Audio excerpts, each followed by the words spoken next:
Всем здравствуйте, компания Прогресс Авто, и сегодня у нас на обзоре Yanmar F18D. Такой вот симпатичный трактор с фрезой и козырьком. Давайте посмотрим на него поближе.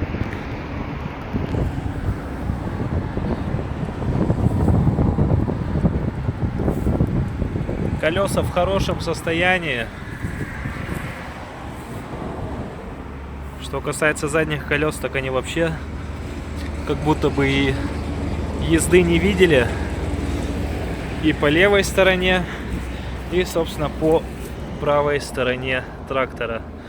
На передних колесах мы видим небольшие растрескивания, абсолютно не критичные. Заднее же колесо в прекрасном состоянии. Трактор оборудован фрезой, который у нас на трехточечном креплении. Фреза длиной 130 сантиметров. Глянем на состояние ножей. Износ, конечно же, есть, но небольшой, не критичный. Но, как мы знаем, ножи — это расходники, работают много и тяжело, поэтому в наличии, если что, у нас они тоже есть. Что касается самого трактора, это 18-сильный трехцилиндровый мотор, естественно, полный привод. Давайте посмотрим поближе на его рычаги. Трехступенчатая коробка передач, 3 передачи вперед, плюс пониженные и повышенные передачи еще 3 штуки. Итого у нас 9 передач вперед, соответственно 3 передачи назад. Здесь у нас блокировка заднего дифференциала, гидрокран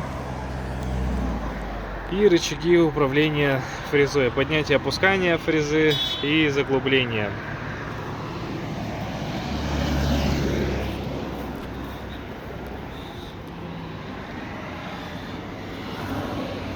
Полный привод, подключение полного привода, педаль сцепления.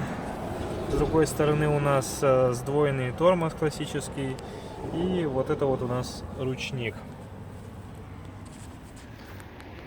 Трактор оборудован козырьком, что сделает его эксплуатацию более удобной и в жаркую солнечную погоду, и даже в небольшой дождь, естественно, без ветра, чтобы не задувало, так сказать, в кабину.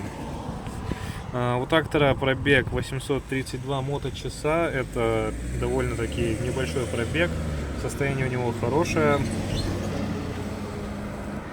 Так вот выглядит наша приборная панель. Думаю, тут все понятно, разве что хотелось бы пояснить один момент. Очень многие клиенты сталкиваются с такой проблемой, что у них горит вот эта лампочка, и клиенты думают, что аккумулятор не заряжается. На самом деле эта лампочка — это уровень электролита в аккумуляторе. Но так как в аккумуляторе должен стоять датчик, а в большинстве, в 99,9% его в аккумуляторе нету, эта лампочка светится, показывает ошибку, поэтому ее частенько отключает. Если не идет зарядка, должна гореть вот эта вот лампочка. Давайте запустим, послушаем двигатель и посмотрим на двигатель.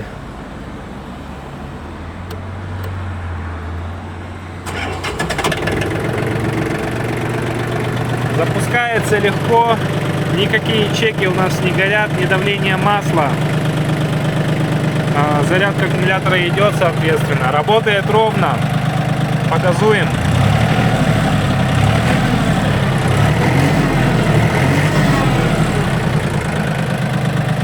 Обороты набирает хорошо, звучит ровненько. Давайте еще глянем на двигатель.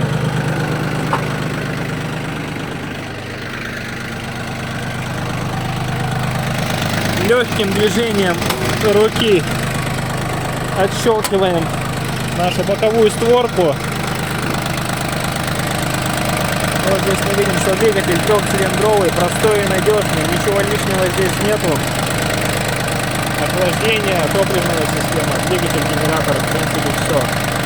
Ну и простота. Простота — это залог надежности. Соответственно, ломаться здесь практически нечем. Главное вовремя менять расходники, масло и фильтра. И этот трактор прослужит вам очень долго и будет радовать вас на протяжении многих лет. И с вами, как всегда, была компания Прогресс Авто. Увидимся!